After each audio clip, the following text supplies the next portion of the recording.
The Next Chapter with Prim Siripipat is a production of iHeartRadio. Hey everybody, it's Prim. Welcome to The Next Chapter presented by Baron Davis and Slick Studios. Well, this week we are shaking things up and doing something a little different. For those who are watching this episode, you might notice that I'm not by my bookcase at home. And yes, we are taking The Next Chapter on the road. So I was recently tabbed as the host and co-organizer and advisor to this nationwide multi-city, multi-university tour and series, LG Transparent Conversations, addressing student-athlete mental health and well-being. And this content was so good and so important. I thought it was really important that we re-air some of these conversations right here on The Next Chapter. So LG Transparent Conversations is a live-to-tape podcast series powered by LG Electronics USA, exploring mental health within the world of athletics and academia. And in this series, I, alongside a number of important guests, explore a wide range of topics, from the stressors of the modern student-athlete experience to the consequences of these stressors, to the role of support systems, and to finally life after the game ends. So we'll be making stops all over the place, including Duke University, my alma mater, and Loyola Marymount University in Los Angeles. So I'm traveling all over the country for this mini-series, bringing these conversations directly to athletes, administrators, and other community members to help address this important issue. And each panel will feature not only a different topic, but a different set of panelists who all bring just a unique perspective, which means you'll be hearing from current student athletes, former student athletes, some who even played at the pro levels, mental health experts, clinicians, key administrators. You're going to hear it all. And LG is on a mission to make their tagline, "Life's good," more than just a saying. And with this series, we hope to spark powerful, transparent conversations we hope will make a difference in and out of the classroom, as well as on and off the court and field. So, without further ado, here's the first episode of this LG Transparent Conversation series at my alma mater, Duke University. And joining us on this panel is Nina King, Vice President and the Director of Athletics for Duke University, Dr. Shawn Zeplin, the Assistant Director of Athletics and Behavioral Health for Duke, and former Duke men's basketball and NBA player, Gerald Henderson Junior.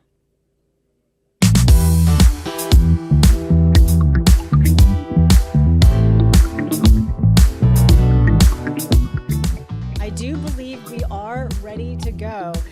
In all honesty, it kind of feels like we're in a glass case of emotion, does it not? A little bit? Absolutely. I'm pulling out movie references already, just to set the tone so everything is very casual. But yes, happy Friday, everybody, and welcome to Transparent Conversations. We are finally here. Yes, indeed. Thank you for the claps. Thank you for the claps. So Transparent Conversations, it is a nationwide, multi-city, multi-university mini-series and tour addressing such an important topic, student-athlete mental health and well-being. And for those that don't know me, my name is Prim Siripipat. I will be acting as your host and your moderator and talking a lot in your ear. But also for context, I am also a Duke alum. I was a member of the Duke women's tennis team from 99 to 2003, during which we did win the program's first ever national title. Shout out. That's right. That's right. But afterwards, after I graduated, I spent many years in sports broadcasting and media, including some time at ESPN, but recently I have transitioned into the mental health space. And so today I'm a third-year doc student in the counseling psychology program at Fordham University. And so much of my focus and also my research is going to be working towards helping athletes and everybody in and around sports. So yeah, this today marks the first of 4 episodes where each panel discussion will address different topics, and each of these panels will feature different guests on those topics. And so we thought it would be great to open up this conversation talking about the stressors, so the stressors of the modern student-athlete experience. That is enough from me. I'm talking a lot. More importantly, let's bring in our esteemed guests. So first off, Miss Nina King, Vice President and the Director of Athletics for Duke University.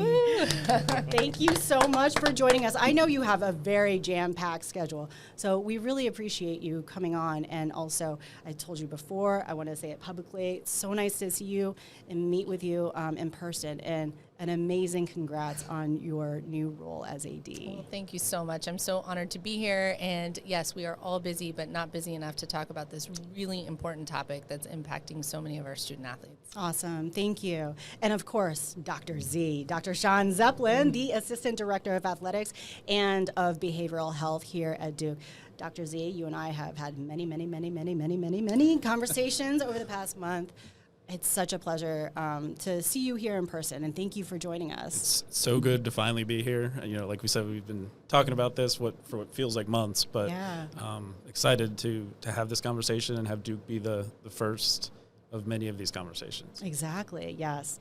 And last but definitely not least, the Gerald Henderson Junior, former Duke men's basketball player and a longtime NBA player. G, you and I have worked together a gazillion times over the years. Yeah. We're going to keep working with each other until we're like 80. Let's do it. Let's do it. Thank you for joining us. Absolutely. I'm looking forward to this conversation, and we got a connection, and I love doing stuff like this. And also a big thank you to not only everybody here at Duke, but everybody in the audience as well. Just, as a member of the media, I recognize maybe I'm not supposed to be biased, but I am going to be biased. So thank you to the Duke family, seriously and sincerely, for opening your doors and gates for really just having an important conversation. So, as I said, we wanted to open the conversation, just talking like a larger macro perspective on the topic of student-athlete mental health and well-being.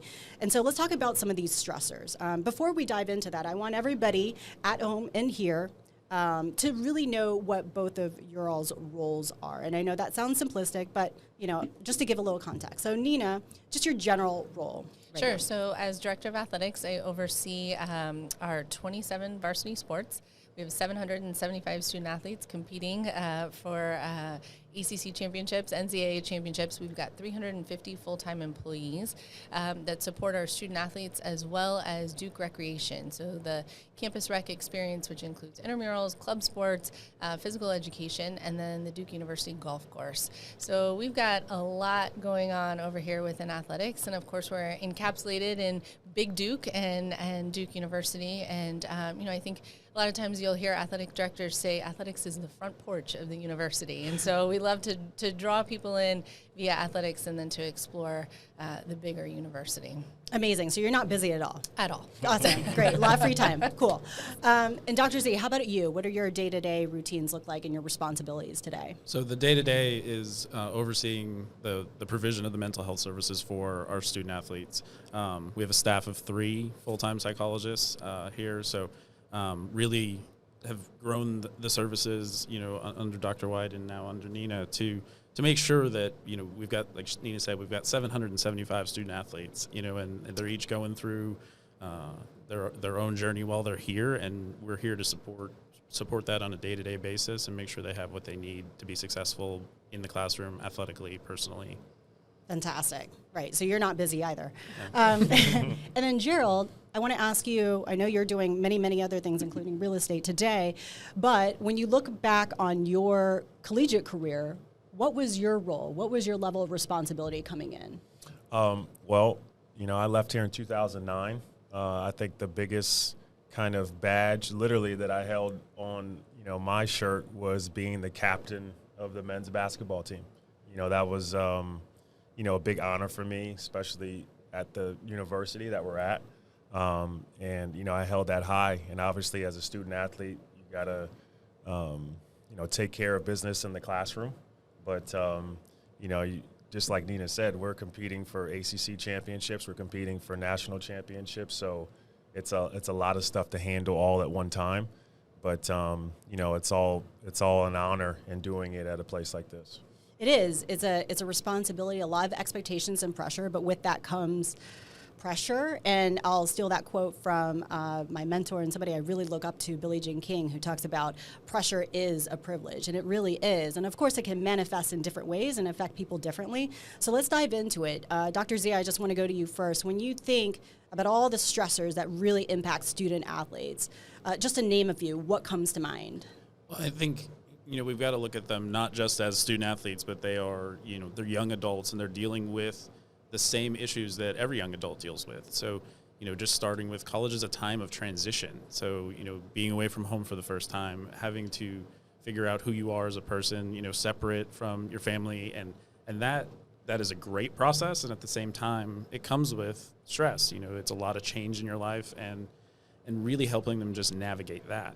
Then you take on top of that the stress that comes with being a student athlete, the pressure to perform, the professor or the balance between academics and athletics, especially here at a place like Duke. We have student athletes here who want to be the best at everything they do. And that's amazing. And at the same time, that comes with the ability to have to manage your time and navigate that,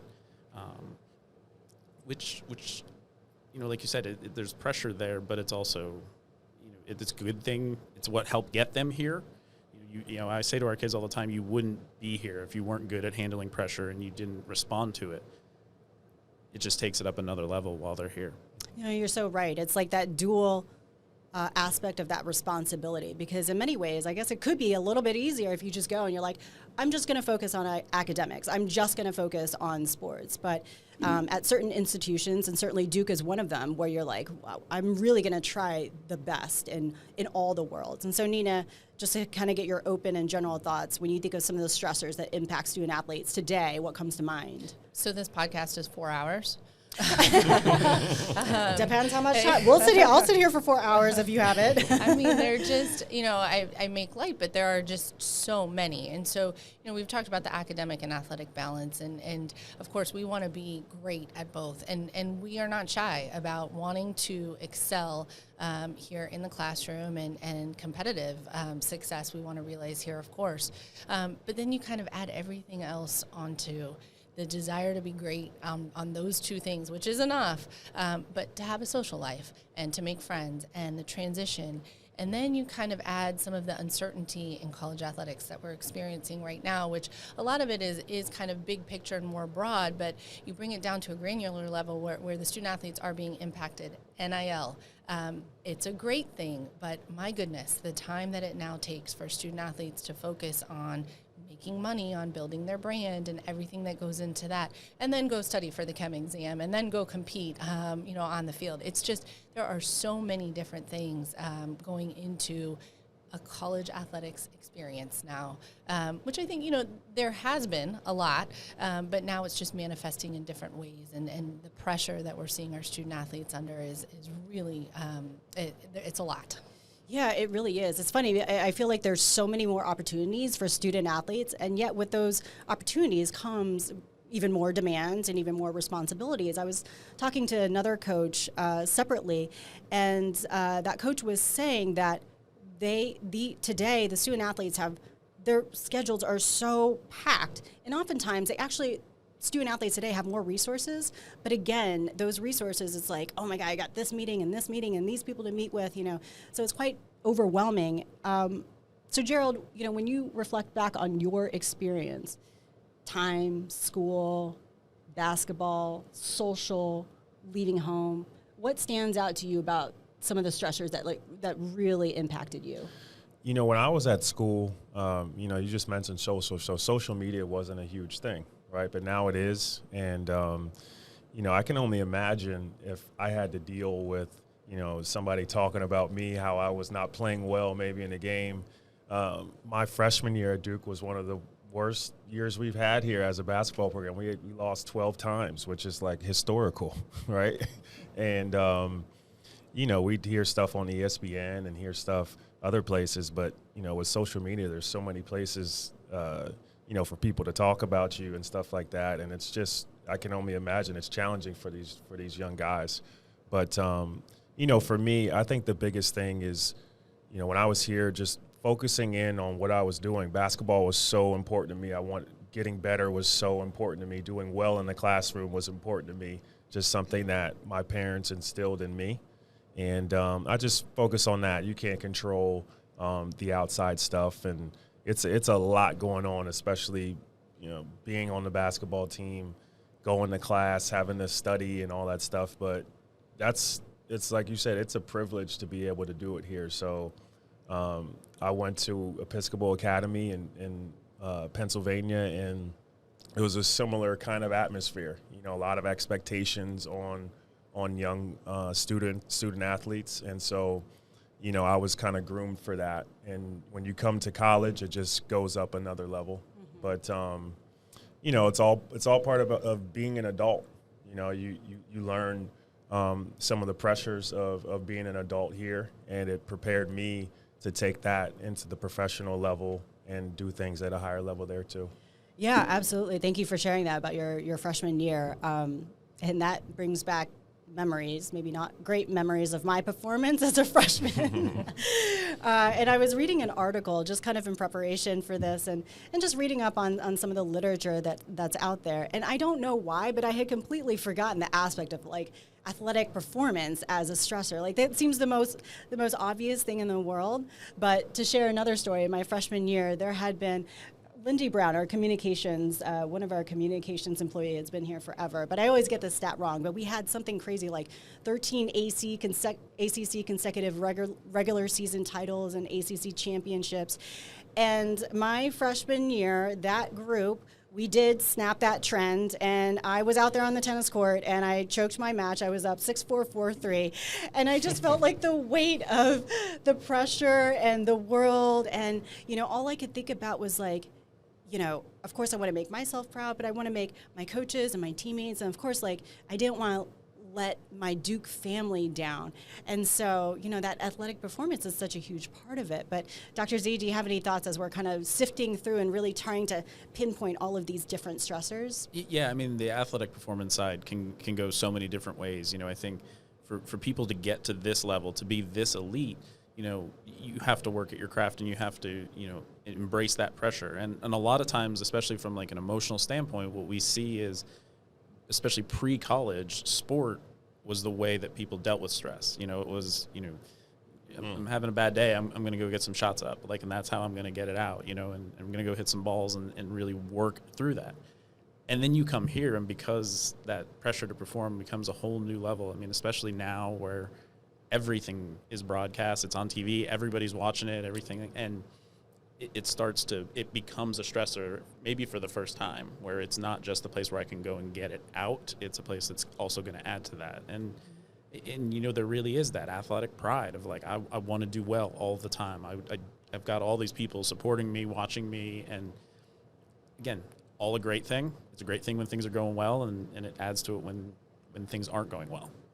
Yeah. What are your thoughts about just the increase in the spotlight, the prestige? There's also more money involved. And when you have the increase in commercialization of sports, just by nature, when there's more money and more brands and more corporations and companies involved, there's just going to be a higher level of pressure on everybody. I mean, not just student athletes, but I would imagine for a university as well. Absolutely. I mean, the pressure for us to succeed as an athletic department and to represent our university. And, obviously in athletics, we keep score. I mean, listen, we just tossed around 13 ACC titles, and they're points of pride, right? And so the pressure to continue to talk about all of the great things that we're doing and kind of shy away from some of the negative things, the negative impacts, it really can build up, and I think our student athletes unfortunately feel the weight of that pressure.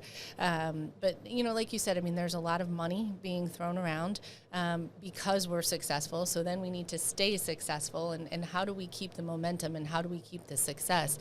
And so that's something I hope as administrators and coaches and kind of the adults here in the room, that we can keep that pressure off of our student athletes, because they already have so much. I mean, we just in a few minutes talked about a handful of things that they already have to deal with. Yeah.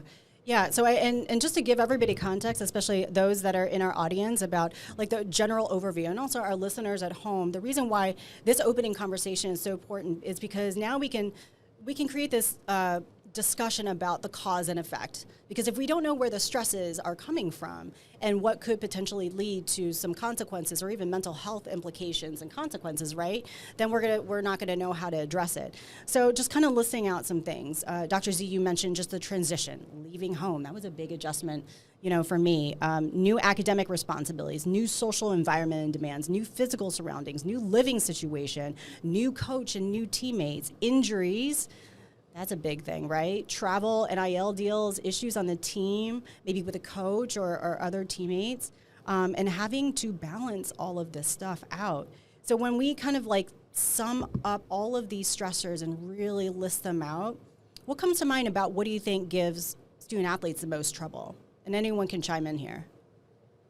Like we just mentioned the NIL stuff, and, I love that student athletes are in a position to, get paid for what they're doing.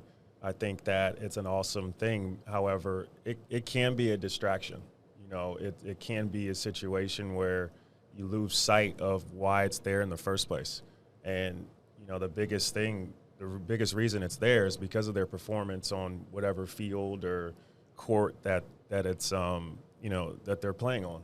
And so the biggest thing is to keep focus of how you got to Duke, why you're at Duke, and all of the extra stuff that comes with it, will be as it may. But the focus is, growing in the sport that you're in, continuing to improve, and obviously focusing in the classroom. But don't let it take away from, what got you there. Are the stressors today, is it more stressful being a student athlete today? Do you think, Dr. Z, were you thinking about this as we were talking about it? I think yes and no. Yeah. I think because you have things like social media and NIL, it's added to it. But at the same time, you guys were still, all the things I talked about, those general coming of age kind of issues that people deal with were issues, 10, 20, 30 years ago. We didn't talk about them. And I think that's, sometimes when I try to sum it up, I think it is the persona of athletes and like the perception of athletes. When I talk to someone like on the street and they hear what I do as a job, I sometimes get this response of like, well, you work with college student athletes. Like, what do they have to be sad about? They're living the dream, right? And it's, and I think that's the perception because athletes put on that face of like, I'm tough. I can, I get through this. You always see the press conferences afterwards. It's, the positive spin, everything. And that's what everybody sees.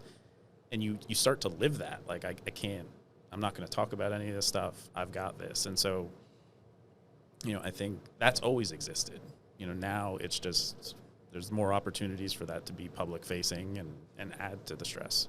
Fantastic. You led right into the next question because I had that on my list because literally my question was, what do you say to people that are like, oh, but they're just a student athlete. They're playing sports for this. What do they have to worry about? And we all here have heard that question, and it's really less of a question and more of a remark and invalidating the stressors that come with it. So, Nina, what are your thoughts when somebody says, what does a student athlete have to worry about? Yeah, well, at Duke, why don't you ask them what classes they're in, and they'll tell you all about organic chemistry and mechanical engineering and, right? So it's the academics here are so strong, but it doesn't give student athletes kind of a chance to step back and to breathe. Like they, in their downtime from athletics, are in the classroom and studying. In their downtime from the classroom and studying, they're working out and practicing and competing. And so, it's horrible that that's folks' first reaction is, oh, you're a student athlete, you're just at college to have fun. And that's where we've kind of lost the narrative around college athletics. It's seen more as an entertainment business rather than, we're here, we have an educational mission, and we're here to provide an education, and athletics is a part of it. And so that's why I'm so grateful to be here at a place like Duke where we do recognize the balance. And again, we are not shy about wanting to be really good at both, but ensuring that our student athletes realize balance between the two. We're not in the entertainment business. Yeah, that's exactly right. Gee, when we're talking about this, if somebody, I don't know if you've ever had anybody come up or made the remark of like, but you're an athlete. What do you have to worry about? You play sports, you make money. That seems like the best job in the world. What are your thoughts? I've played on the professional level, obviously, and going through a lot of the stuff that I went at Duke, it was challenging. I never felt like I had a situation that I couldn't handle per se, but as I became a professional, there was an instant where I was in a game and it was a contract year for me. These are all different stressors, right? Contract year for me. Wasn't playing well that year. We had a new coach. Team stunk. And, it just was a lot going on all at one time. And I remember being in a game and going to halftime, and I just had a horrible half. And I, went in the hallway. I thought I was having a breakdown. I didn't know what was going on. There's a lot going on. One of the biggest the best things I did was get a performance coach. And he was a doctor, like Doc Z. And, kind of organized my thoughts. And it was the best choice I've ever made in my life because it enabled me to kind of simplify things that were going on at the time and focus in on just specifically what I wanted to do. I don't know if that answered your question, but no, this is great. I mean, this is not about, this being a very directive. It's all about being totally honest and wherever the conversation goes, because it's all relevant. It really is. So, people say that about professional athletes, right? What do they got to worry about? They're making $10-20 million this year. Who cares what's going on with them? Well, there's a lot of stress that comes with, trying to perform for people, and the spotlight's on you even more in the professional ranks. It's so funny because as you're sharing your journey, I immediately feel myself get very protective of just athletes. And this is the work that clinicians are supposed to do, right, Dr. Z? And, when I'm going through my doctoral training, you really have to be aware of what's going on internally so you are able to better help whoever you're sitting with. And so my awareness has developed. And as you were saying that, I was like, I get so protective of athletes because I think it's all relative, right? And even though we're in the entertainment industry, because it is sports, but it's still our responsibility and it's our passion. But our passion sometimes morph into our jobs and our careers and our livelihoods and our identity and our finances and our families. And so, as I'm saying all of this, Dr. Z, does anything come to mind in terms of just how it may be entertainment and passion for others, but it's still something that's really important to us? It is. I mean, we talk sometimes, especially as people are graduating, it's like, your sport is something you do, it's not who you are. But that's not really true, right? Like, it is a big part of who you are. And I think really trying to, when we're talking about all this stuff, and there's pressure and everything, and, and Gerald, as you were talking about, I was thinking, like when someone comes in my office, the answer isn't like, oh, well, let's just stop doing this sport that's stressful. It's like, no, because that's the last thing they want to hear. It's like, no, help me get through this. Like, I want to again, still be better. And, and so it's really, there's that misconception sometimes of the work that we do of that it's like, we're going to soften it and make it easier. Like, no, because these kids don't want that. Our student athletes don't want excuses. They want to get better. And so that's just the mindset of who athletes are. I think it's important for people to understand that athletes are people. There's so much more to them. I hate the stick to sports argument with whatever. If an athlete is talking about something other than sports and folks' retort is stick to sports, that's so asinine. We need to make sure that people are understanding here in this setting, we're talking about 18 to 22-year-old young adults.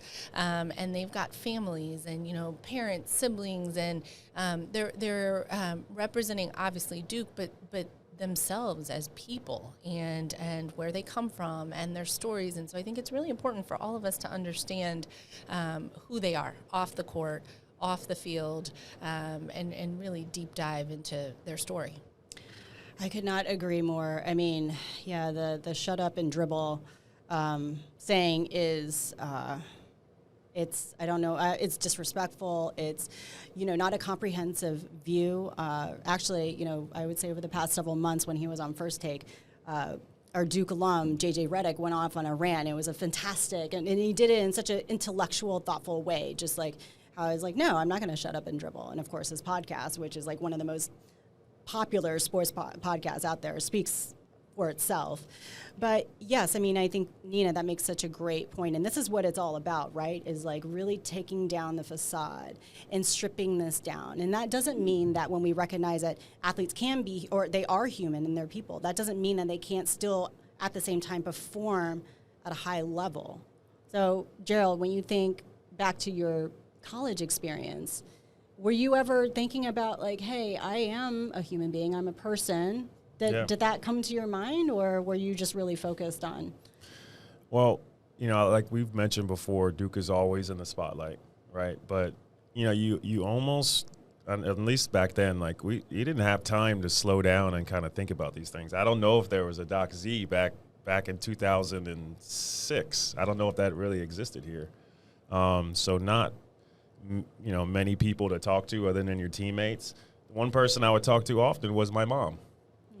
Like you talk about, leaving home in that transition. Well, continue to lean on your parents. At 18 years old, you may be going to college, but you're not far from home. You just were there last year and your whole life. So keep that connection with your parents. That was important for me because this is a fast-paced lifestyle. I'm sitting here watching all these kids just whiz on by, like go to class. Yeah, it's Friday, but there's that kid's just shaking his head like no.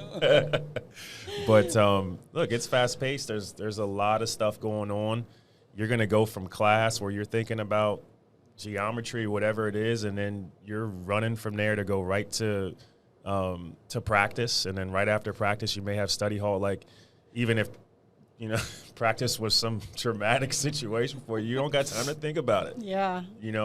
And especially, you got John Shires, the head coach now, but with Coach K, even if we're winning, there's stuff we're going to figure out that's wrong, and we're going to take care of it. He's going to let you know. Absolutely. we don't base, where we're at just based off of winning. We're basing it off of where we're at and things that we want to accomplish. So you're always on edge just a little bit. So there's always something there that you're working on. So there's no time to really stop and, kind of soak in your thoughts. It wasn't like that, at least then. When you mentioned that you oftentimes called your mom, and as I was driving back here into Durham and onto campus for the first time in 3 years, the pandemic, I wasn't able to get back, and I was just so excited and elated to be here, and at the same time, I got like those old school butterflies. Like I started having visions of myself like trying to get on the bus. I'm like, oh, I'm gonna be late for practice, and Jamie's gonna make us do sprints, for 30 minutes and everything. But yeah, I mean, just those, those memories came flooding back, and I also remember like it's a big responsibility to 18 to 22, and just you're leaving home. How do you think that just that natural transition? Obviously, we're not talking about commuter schools because that's a totally different story of those students that are at home and then going to school. But for a place like Duke, where they leave home, do you all feel as though, Dr. Z and Nina, that you are also in some ways kind of their transitional parents? In some ways? It's interesting you asked that. I just met with a recruit this morning and her family. And I assured the mom that when she comes to Duke, I've got mom hugs for your daughter. Don't worry, leave her with us. She's going to be okay. And whenever she needs a mom hug, and I tell our student athletes that all the time. I mean, they are kind of missing those parental figures. And I even offer, I have a new dog, so if they want to come over and hang out with a puppy, come on. And so, I think it's about showing us as humans to our student athletes and developing those relationships outside of coach, student athlete, or outside of administrator, student athlete, and really getting to know each other as people and developing those relationships and making them feel comfortable while they're here. Yeah. So you kind of have to really shift between all these different roles. And how about you, Dr. Z? Do you feel as though you're kind of a transitional or makeshift parent in some ways, or mentor? Well, we are, because the forgotten side of this is that they are away from home and life is still happening back at home. There are things that they're now not a part of, and some of those are just the routine, Sunday family dinner, like I'm not there to have that conversation with my parents. But, not great things happen, you get a sick family member, someone passes away, like our student athletes have to make that choice between like, do I stay here with my team or do I fly, halfway across the country, halfway across the world, to be there with my family and deal with these things. And so there's, when that kind of stuff is happening, we're the ones that are there trying to like help them walk through, like, how are you dealing with this? Because, especially around things like loss, like families at home, they're dealing with it together. Student athlete, even if they get to go home and they're coming right back, and they're not going through that stuff with their family, good and bad. Mm-hmm, mm-hmm.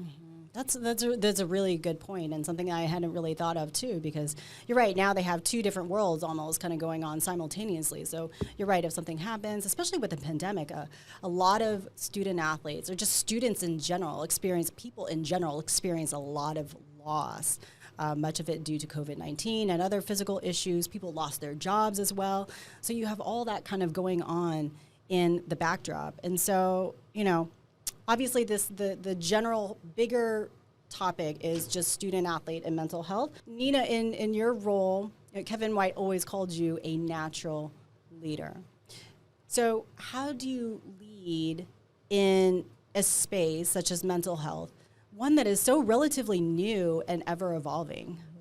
Great question. And, it's making sure that we lay out our priorities. And for us, mental health and supporting mental health journeys is a non-negotiable priority. And so what that means is investment in the area. And so that's where me as the leader and the kind of CEO of our little business here, making sure that we're putting the finances in resources and bringing folks like Dr. Z here. And he's not the only one. We've got a team of 3 who obviously 3 can't support all 775. And so it's about collaborating and partnering with campus and utilizing our resources on campus as well. And so as the leader, just kind of identifying those areas, making sure that we're investing appropriately and providing the resources for our student athletes in mental health and many other areas that they need to be successful while they're here. Yeah, and so it's really about, okay, we've got these issues going on. This is the trend. This is the movement. We really need to, let's see where we can divvy up some of our resources. And listen, I know from a larger level, company level, you're like, okay, we got to do headcount. And it takes like 6 months to a year, sometimes depending on what institution or company, it takes a couple years to get that type of headcount. And so Dr. Z, when I saw that you were hired in 2018, I believe it was, and then to really see that department start to fill out slowly, it has to happen so slowly, right? It looks slowly, but like in this world, like when you see, the mental health space around the country within college athletics, like we grew quickly. And I think that speaks to like Duke was behind this. And even during the pandemic when other places were cutting things, like we added during that time. And then, and Nina brings up a good point. Like it's not just the 3 of us. Like we've got a great community here. We've got resources on campus with CAPS. We've got the Duke Health System here that has supportive areas. We've got partners in the community, and it's really bringing all of those things together to find, what's the best fit for each individual as they go through this. So it's growing it internally, but also making sure that we're connecting with resources that have always existed here. Yeah. G, any thoughts about, when you think about all the resources, I think for us coming in as student athletes, it's also not only getting adjusted to this world, but really figuring out who those resources are, where those resources are, what do they do? And, a lot of those things kind of go over our heads sometimes. Absolutely. I think it's awesome what you guys are doing because obviously, from the outside, I'd hope that people look at Duke as a beautiful place because it is. And I've, obviously went to school here for 3 years and came back and got my degree. Yeah, you so did. Happy about that. Thank you. And, but the health of Duke is about the health of the people here. And the large majority of people here are the students. And so if they're not healthy, then we're not healthy. So it's very important to have that available to them. And obviously mental health has been a huge thing that's talked about more nowadays and is extremely important, and putting the students first and giving them that access to that is everything that they need. I'm just curious about what your thoughts are in the ever-evolving definition of mental health. I was looking at my social media posts and I was going to do something and I thought, well, within the psychological context, like this may not necessarily, my definition of mental health may not fit how other clinicians or other people in that space see it. And I'll kind of start it off. From a sports psychologist perspective, it might be the optimization and performance. From a mental health counselor, they might look at more just dysfunction.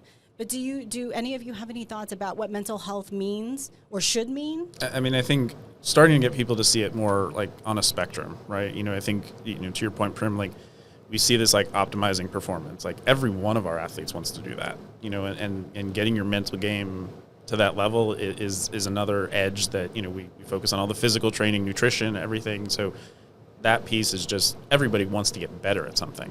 I think when we say mental health, a lot of people have these like pictures in their heads of, whatever you've seen on TV or movies, which is, what going to a psychologist looks like and like, laying down on a couch and, all these things. And it's like, that's sort of it. Like that can be it, but there's so much more to that of like, really just trying to help people grow and get better. And yes, when there are people that are dealing with things like depression and anxiety and, even thoughts of suicide, like that is a big piece of what we do, but that's not all we do. And I think that's trying to get people to realize that's not the vision that they may have in their head is just a slice of the pie. Right. As a non-clinician definition of mental health, I think it's really important that we talk about it in both a positive, or not both, in a positive manner, because not all mental health is bad. And so we need to recognize we all have mental health. And just kind of where are we in our journey to, positive, good mental health, and ensuring that we're talking about it as not just the clinical diagnosis of depression and anxiety, et cetera, but to ensure that we want, for specifically here at Duke, ensure that our student athletes are on a journey towards positive well-being, self-confidence, self-awareness, et cetera. And so I think, part of breaking down the stigma of mental health and the barriers to access is talking about it in a positive way. Yeah, absolutely. It's recognizing like all the different definitions, all the different elements, it's almost like a crystal or something. If you shine it in different lights, I mean, mental health could really include all of these aspects. I mean, honestly, I just think that if I were to describe mental health, I just say like it's just being human, honestly, because I think so much of it impacts everything that we really do. And you kind of mentioned, Nina, about, from a non-clinician perspective, and I appreciate that. And the reason why I had all of you, the both of you, and you too, Gerald, explain your roles is because sometimes I feel like the conversation of mental health, people are kind of say, well, I'm not a sports psychologist or I'm not a psychologist, so I can't really talk about that. But that's what this is, Transparent Conversations is all about, is giving everybody a seat at the table. And I'm curious about just your thoughts about how the conversation is going around mental health. Do you think people feel comfortable to have a seat at the table to talk about it right now? Getting better. I mean, we're talking about it more. And I mentioned to you earlier, we obviously talk a lot about our student athletes' journey on the mental health path. But in our staff meetings, I often bring it up and ensure that the adults in the room are taking care of our own journeys and focusing on our own mental health, so that we are in a prime space to be able to support our student athletes. And so I think it's really important for us to be talking about it at every opportunity that we can, and for everyone to know what resources exist to help them. Yeah. Dr. Z, any thoughts about just having a seat at the table to talk about this? And yeah, I mean, I sometimes say around here, like if I or my staff are the only ones talking about mental health, like we're not going to get anywhere. Like, and I think that's what we've seen, as Nia said, like our stigma around here specifically has dropped, since I've been here. And I think it was people getting used to us being around as a staff, but also like the conversations weren't just being had by me. Like our coaches are starting to talk about it. Our staff are starting to talk about it. And I know, you're going to talk with some current and former student athletes tomorrow, but when they started talking about it themselves, that's when we really saw it take off. Like that it was, it wasn't just like, okay, like Shawn's going to come and talk about it. It was like, no, we can have conversations, one-on-one as peers within our teams. And that's when that's when you really start to see change. And that's what a real conversation is how that operates, right? And so what we're doing here with Transparent Conversations, of course, we are in our glass case of emotion van, and it's us four sitting here. But this is an opportunity. We're going to have a Q&A afterwards, and we're going to have the students submit their questions, whether they want to put their names, whether they want to do it anonymously. We want to give it that interactive component, because a conversation shouldn't just be on stage or on TV, right? Gerald, when you're talking about all of this, how does it feel to you? I mean, when you and I were in school, even though I'm older than you, but a lot has changed in 10 years. But what does it feel like to sit in this conversation and just air some of this out? I love it because, like I told you, I've used a performance coach in my time, and he was a sports psychologist, and I know how well it worked for me. And, you talk about anything from what's going on with my fiance at the time to, how I'm performing on the court to what I'm eating. But the definition, like we were talking about before, to me, of mental health is healthy thoughts. That's what you want to be putting through your brain at all times. I'm not a psychologist myself, even though I graduated here with a psychology degree. Yeah, you did. Yes, I did. I tell my wife that all the time. She's like, "You're not a doctor." But you could be if you wanted to. I got a head start on her. I do. But, healthy thoughts. And, it's just important, I think, in a team concept that, you got to look out for your teammates, right? Obviously on the court, but off the court. Leaning on them, empowering them, giving them healthy thoughts is all important. Mm-hmm. As we continue to flush out this conversation, the one thing that I guess seems obvious, but outsiders and sports fans will look at athletes as entertainers and kind of just like a vehicle, and they're just an athlete. But when we're talking about stressors of a student athlete, most of the stuff that we talked about has to do with their development as a human being. So it kind of makes sense. It's like now you have so many different chunks of stressors, and so it adds up. So it's hard to compartmentalize that aspect, is it not?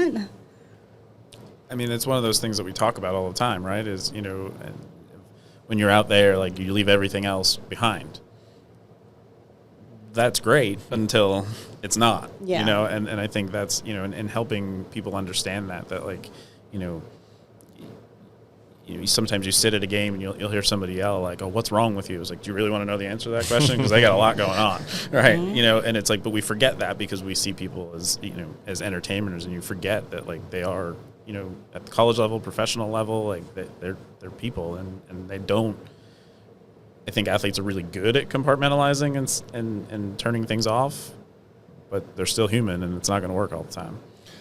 I'll add, as I've retired now, and I watch a lot of NBA games on television, and even doing a lot of, broadcasting stuff now.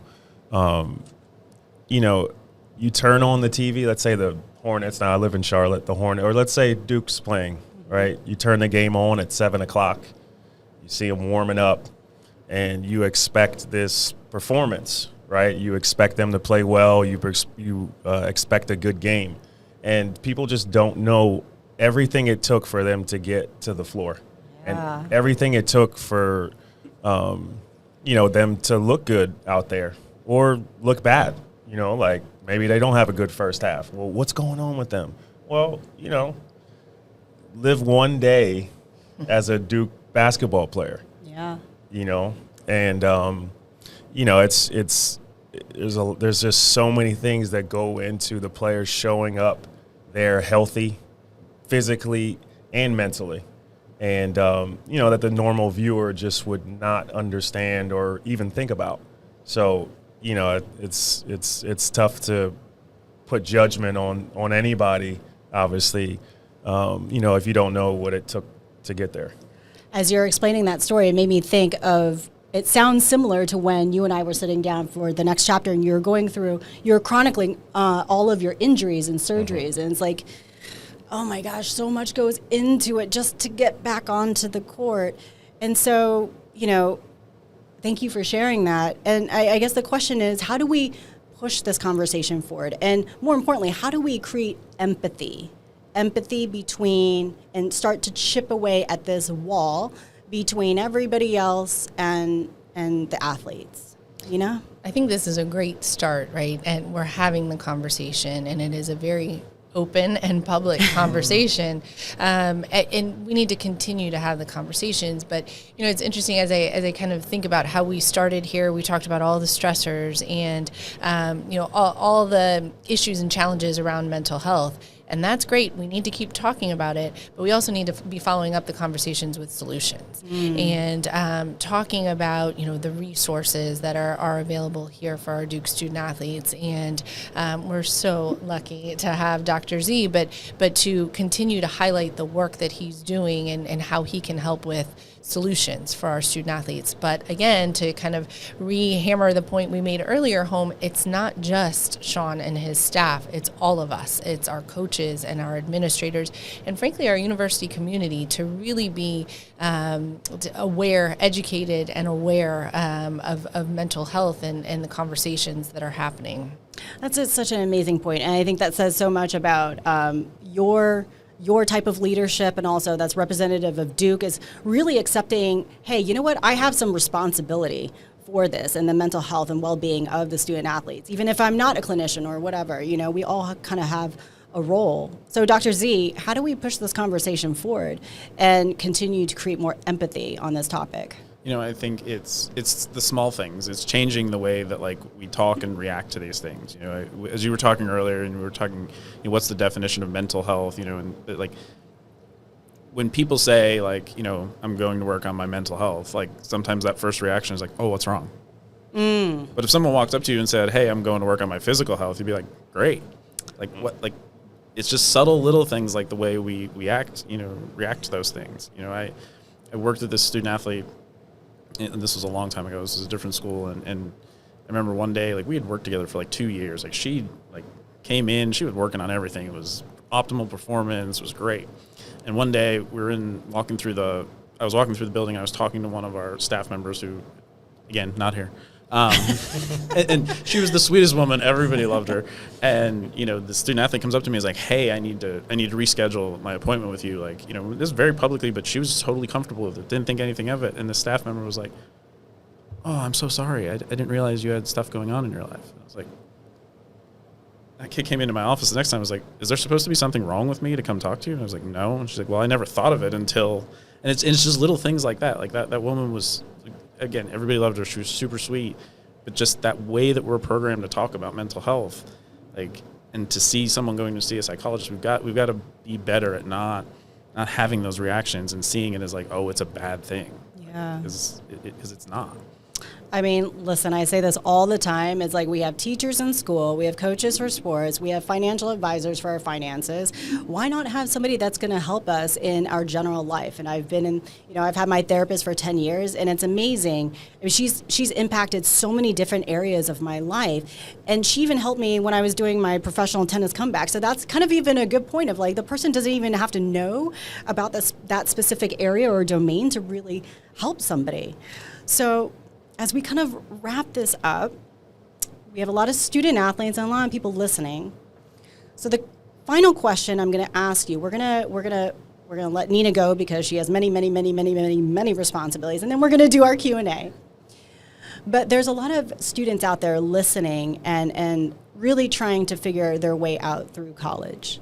So my last question is, what would you tell your 18 to 22-year-old self when you were back in college? What kind of advice would you offer yourself? And I'll start because I don't have an answer yet, so I'm going to stall and try to figure out what I'm going to say because I'm we need 4 more hours. Yeah, I don't know. I guess for me is, just I would tell my 18-year-old self as I was walking onto the campus of Duke University is, I don't know, you just earned it. You earned it. I think I had imposter syndrome. And, I would just say, you don't have to put the whole weight of your shoulders, the whole world on your shoulders. And in fact, one of my mentors who's going to appear on our final podcast, Dr. William Parham. He's the mental health director for the MBPA today. And he said that to me as I was embarking on this transparent conversation. He said, don't put the entire weight of the world on your shoulders. You don't need to. So I will pass the baton and pose that question to any one of you. Who would like to go first? I'll go first. I would say as a priority, it would be just check in with yourself, like daily. Hey, where am I at? And like I mentioned before, it's a fast-paced kind of life you're living. If you don't take time aside just to,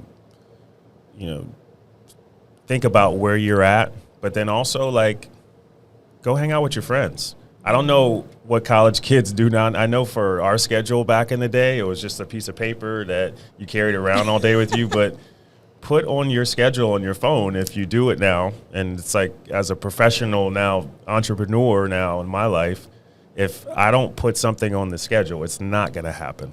It doesn't happen. But what I do is down to like eating, like I put down, I'm going to eat at this time, because if I don't put it on there, I'll forget about it. And then I'll be dragging the rest of the day. But put on your schedule, hey, Friday nights, is it Friday today? That's what I'm saying. Like, the week's just going by crazy. Friday night, like, I'm going to hang out with my friends tonight. Yeah, like, I'm going to a party. You know what I'm saying? And because those things are important to get you away from the stressors, all the things that are important, but, the stressors are the things giving you, are going to be there. So set aside some time for yourself to just relax, hang out with your friends. That's awesome. That's such a good point and great ideas. Dr. Z or Nina? Be objective. And what I mean by that is, like, you got to look at everything that you're doing in a day. I think it's real easy, especially, with everything we talked about, right, is the stressors, what's not going right in my life. Like, that stuff, like, that comes to the forefront for a lot of people. Is just like, oh, I went through this whole day and most of my day was pretty good, but, the last meeting I had didn't go well. So my day wasn't good. Like, no, if you really go back and look at it, that's not how the day went.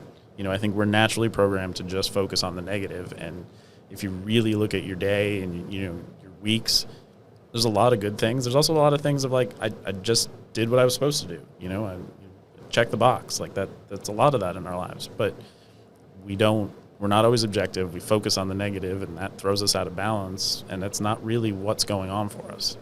Thank you for sharing that. I believe I did that on Monday. I was like, I did all these other great things. I'm like, I did not do that. And it got me upset. And I just upset my producer. He's like, don't bang on the table. Bad way to end this first section of the Sorry, Renzo. Nina. Yes. Well, listen, I would tell my 18 to 22-year-old self and our student athletes, when you get here, we are in such a resource-rich environment. Identify the resources that you need to be successful. There is so much on this campus, and not just within athletics, but so much around campus. A lot of people here that are cheering for you, want to see your success. Success takes a village. You can't do it alone. And so identify the people that you want in your village. I love this part of my job. I try to meet with every freshman one-on-one. And we have a 20, 30-minute meeting in my office. I go through a list of questions, and it's great. It's a great way for me to learn who they are. Again, important for me to understand them as people. But one of the things that I ask them, I do ask them is there something we could be doing to make your Duke experience better? And it's so funny, early in the year, these meetings take me all year, but early in the year, it's usually, no, everything's perfect, it's great. And towards the end, we have a few things, help with the bus stop and, things like that. But one of the things I tell them, you have so many resources around here, your athletic trainer, your academic advisor, your nutritionist, etc. Just count me as one more resource. And again, if it's to come and have a conversation, if you want to go have a cup of coffee, if you need the mom hug, those types of things, there's just so much here, and we all are cheering for success, for your personal success. So utilize us.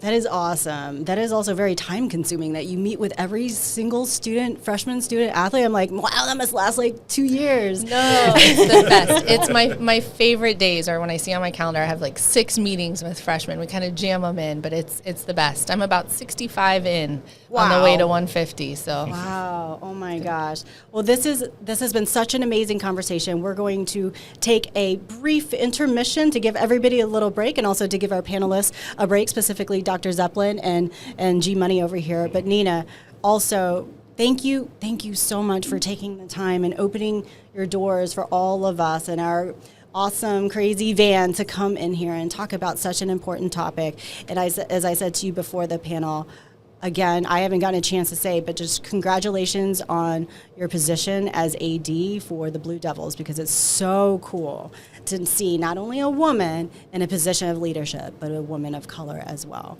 And so I think that says a lot about what this place is doing. Thank you. Appreciate it. This was so much fun, and I had a good time with you guys, and y'all don't get too crazy now when I leave.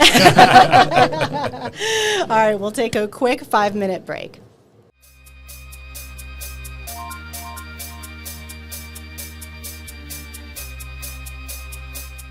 Really hope you enjoyed today's conversation and also learned something from our discussion. So stay tuned next week for not only another episode of The Next Chapter, but another discussion on student-athlete mental health and well-being as our LG Transparent Conversations nationwide series continues and makes another stop at a different location with a different set of guests. For other episodes of The Next Chapter, be sure to check out our homepage on iHeartRadio or wherever you get your podcasts. And you can also watch the full version of these interviews on YouTube. Just search for The Next Chapter with Prim Siripipat. And you can also follow me on all my social media platforms at Prim_Siripipat. The Next Chapter with Prim Siripipat is a production of iHeartRadio. For more podcasts from iHeartRadio, visit the iHeartRadio app, Apple Podcasts, or wherever you get your podcasts.